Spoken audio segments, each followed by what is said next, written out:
Assalamualaikum warahmatullahi wabarakatuh. Saya Feren Afrilia Jule, NIM 2205113769. Kelas Pendidikan Masyarakat 22A. Mata kuliah Filsafat Pendidikan. Tugas untuk ujian tengah semester. Baiklah, penjelasan materi sebagai berikut. Ontologi merupakan salah satu kajian filsafat yang paling kuno yang berasal dari Yunani. Istilah ontologi berasal dari kata ontos yang berarti ada dalam bahasa Yunani, dan logos yang berarti kajian atau pengetahuan. Jadi ontologi secara harfiah berarti kajian tentang keberadaan.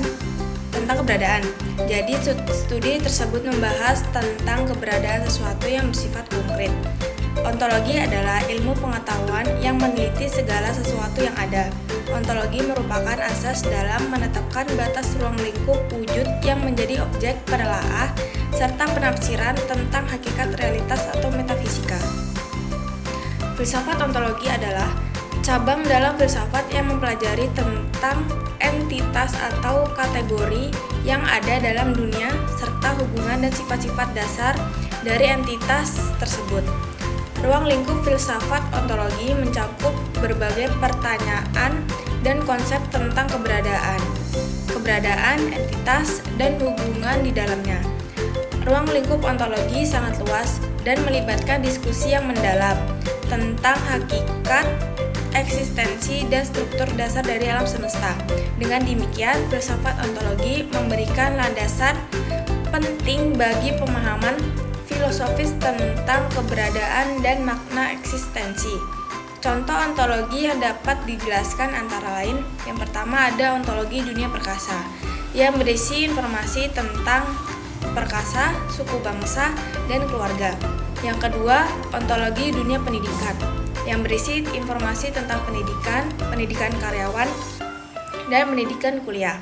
Yang ketiga, ontologi dunia kesehatan, yang berisi informasi tentang kesehatan, obat-obatan, dan keluarga. Yang keempat, ontologi dunia perdagangan, berisi informasi tentang perdagangan, produk, dan pasar. Yang kelima, ada ontologi dunia pariwisata, berisi informasi tentang pariwisata, destinasi, dan keluarga. Yang terakhir, ada ontologi dunia musik, berisi informasi tentang musik, karyawan, dan keluarga. Epistemologi. Kata epistemologi berasal dari kata dari Yunani, yaitu episem dan logos. Epise diartikan sebagai pengetahuan dan logos diartikan sebagai pikiran. Maka secara bahasa dapat diartikan sebagai pengetahuan yang benar. Epistemologi atau teori pengetahuan dalam pengertian yang luas merupakan cabang filsafat yang berbicara tentang ilmu pengetahuan. Sebagai cabang filsafat, epistemologi mempelajari dan mencoba menentukan hakikat pengetahuan. Maka, jika kita memahami lebih luas bahwa epistemologi berbicara tentang asal mula pengetahuan, sumber pengetahuan, ruang lingkup pengetahuan, nilai validitas, dan kebenaran pengetahuan. Epistemologi adalah cabang ilmu filsafat tentang dasar-dasar dan batas-batas pengetahuan. Epistemologi juga merupakan disiplin ilmu yang berdiri sendiri dan menjadi pencetus kepada ilmu-ilmu lain di bidangnya. Pengertian epistemologi menurut para ahli seperti Jujun S. Sumantri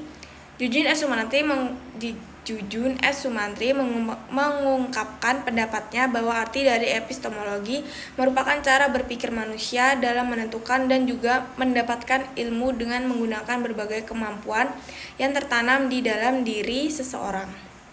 Misalnya, kemampuan indera, intuisi, dan juga rasio. Contoh epistemologi adalah tentang bagaimana proses dan cara kita mendapatkan ilmu pengetahuan. Misalnya tentang termometer. Di sini pertanyaan epistemologi yang dimaksud yaitu bagaimana cara kita mengetahui bahwa itu merupakan suatu termometer. Dari apa yang kita ketahui itulah apa yang kita tangkap. Bahwa benda itu benar-benar termometer. Akal akan mengklasifikasikannya sehingga menjadilah sebuah ilmu pengetahuan tentang termometer sebagai alat pengukur suhu.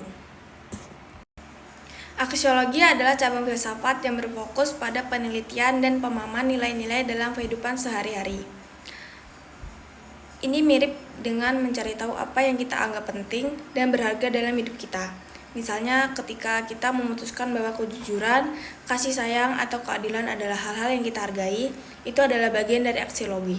Aksiologi membantu kita memahami mengapa nilai-nilai ini penting bagi kita dan bagaimana mereka mempengaruhi cara kita berpikir dan bertindak. Dengan memahami aksiologi, kita dapat lebih baik memahami diri kita sendiri dan bagaimana kita berinteraksi dengan dunia di sekitar kita. Contoh dari aksiologi sebagai berikut. Yang pertama ada moralisme. Moralisme adalah aksiologi yang menganggap bahwa ada satu atau beberapa norma yang harus diikuti, dan berkomunikasi dari norma ini akan menyebabkan kesalahan. Yang kedua ada egoisme etis.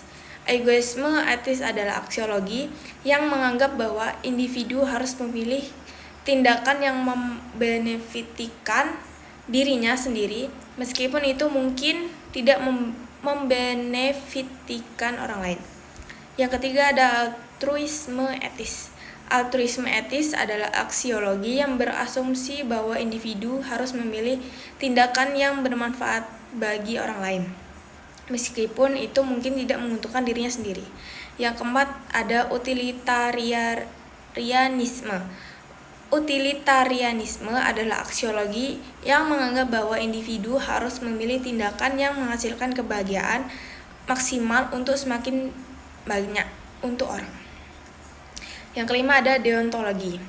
Deontologi adalah aksiologi yang berasumsi bahwa ada beberapa norma yang harus diikuti secara tidak bergantung pada hasil yang diperoleh. Yang keenam ada etika kebajikan. Etika kebajikan adalah aksiologi yang menganggap bahwa individu harus memilih tindakan yang mempertinggi karakter dan keadilan. Yang ketujuh ada etika eksistensialis. Etika eksistensialis adalah aksiologi yang menganggap bahwa individu harus memilih aksi yang memperjelas dan mempertinggi kehidupan individu. Jadi itulah beberapa materi yang saya pilih untuk ujian tengah semester pada mata kuliah Filsafat Pendidikan. Terima kasih saya ucapkan. Wassalamualaikum warahmatullahi wabarakatuh.